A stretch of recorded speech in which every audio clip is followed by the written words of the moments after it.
Hi, this is Phil from PDQ Merchant Enterprises and ATM Mastermind Group page, and in today's video we're going to be talking about dispensaries. Alright, always remember we have an ATM A to Z course that teaches you from A to Z how to be successful in the ATM business. We also have an ATM Mastermind Group page that's free to join for like-minded individuals just like yourself who learn a little bit more about the ATM business and be in a business community with other ATM business owners. Always remember at PDQ Merchant Enterprises, we buy your freedom back one transaction at a time. And so now we're going to talk about dispensaries. So what's the deal with dispensaries? I hear people talking about dispensaries. I'm not in the ATM business. Maybe I'm in the ATM business. I'm thinking about getting in the ATM business. I hear dispensaries are a hot spot. I don't understand what the big deal is. Can you explain to me? No problem. So here's the big situation. Dispensaries we're talking about basically marijuana dispensaries in the continental United States. We have 40, well, the whole United States, we have 48 out of 50 states who can do either recreational or medical marijuana. The challenge is the federal government said that you can't do banking with marijuana dispensaries, which means the credit card industry is out of the game on dispensaries. So that means it's a cash-only business. Home run for the ATM business, but hold up, not so fast. The ATM business is also backed by the banks. You have to have a sponsor bank. Here at PDQ, we have a sponsor bank. Our sponsor bank is Pueblo Bank and Trust out of Colorado. There's a couple other ones. MetaBank is another big one that a lot of people use.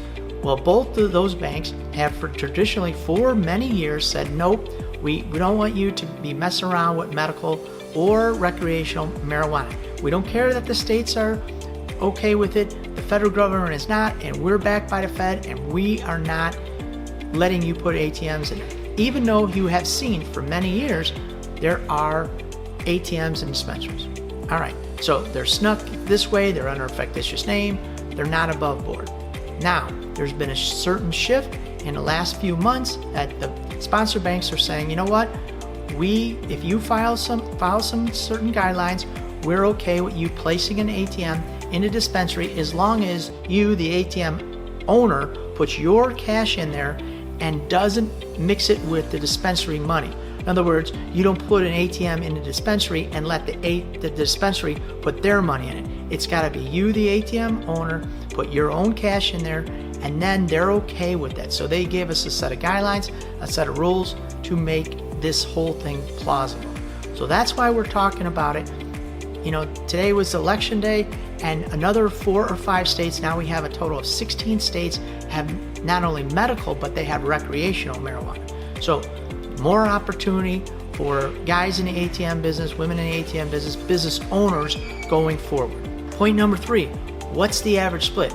Now the average split, from what I can see, now at PDQ, we don't have any dispensaries, but from what I hear out there in the industry is they're doing anywhere from 60% to the ATM operator up to 50-50. Now, you say, well, why is that? It's a big cash cow. Well, it always depends on the deal and what the dispensary is looking for, location. Sometimes they're just happy having a solution for their cash. They've tried to get ATM operators. They couldn't fill the ATM. They couldn't keep it full. It's tough to get this whole situation handled because keep in mind, it's local guys putting the money in there.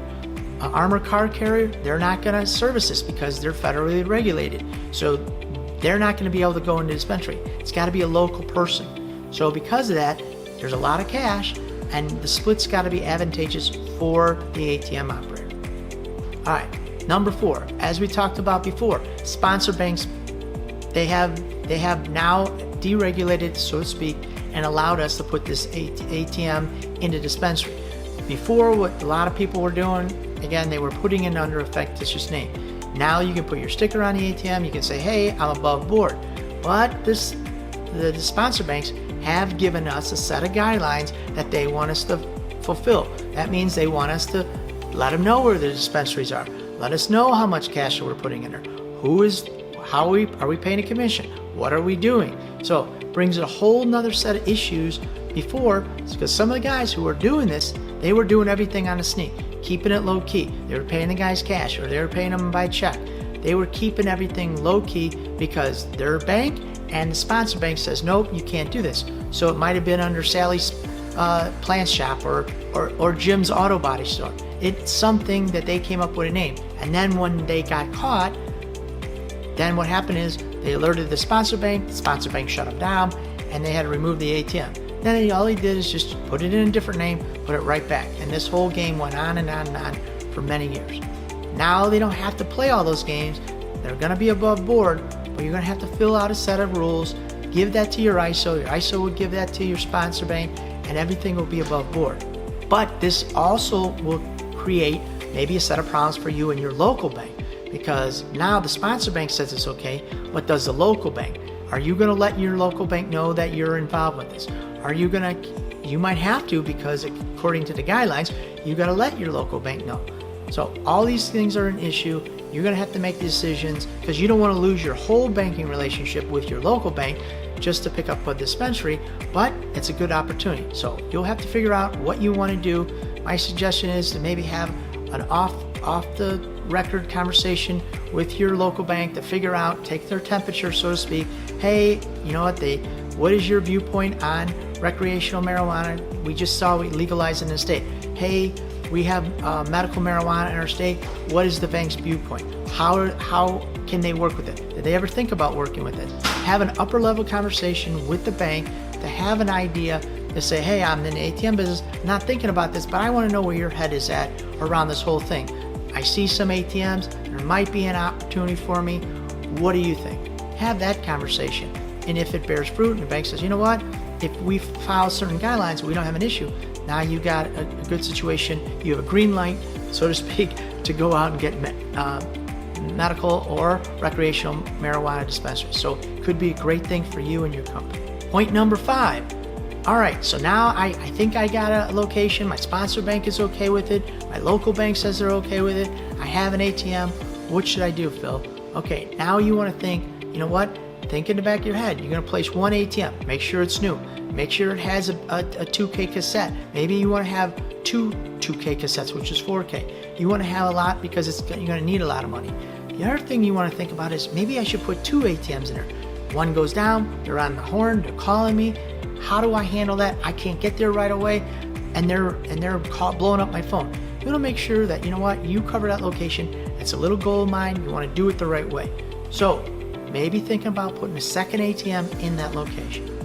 All right, hope those tips are helpful. Always remember, we have an ATM A to Z course that teaches you from A to Z how to be successful in the ATM business. We also have an ATM Mastermind group page that's free to join for like-minded individuals just like yourself who want to learn a little bit more about the ATM business and be in a like-minded community of other ATM business owners. Always remember to like and subscribe our video down below, and please comment if you got an idea that you want us to make a video, or you can just share it with some of your friends. Helps with the algorithm, helps with our views, get the word out, and add value to the community. So, with further ado, I'll see you guys over at the ATM Mastermind group page for more incredible content. Thank you very much.